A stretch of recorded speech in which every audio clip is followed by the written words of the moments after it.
Salud. Salud. Ay, sí. ¿Cómo dormiste, señor? Ah, señor Santiago. ¿Cómo durmió usted? Rico. Sí. ¿Por qué? Estaba calientito el cuarto. ¿Te puso la mamá la música que te gusta?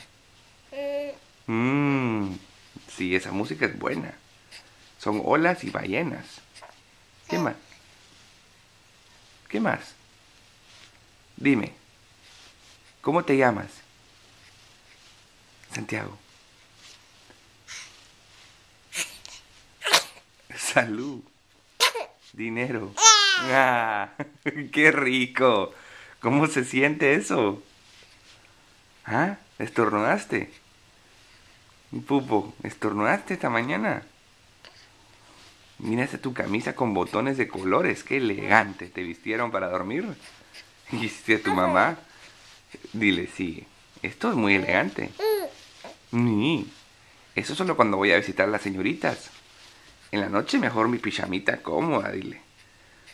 Sí, así papá me la quita más rápido cuando me cambia los pañales. Todos estos botones es mucho trabajo para papá. ¿Mm? Cosa, dime, dime, dime buenos días. Le de Dios. Ya.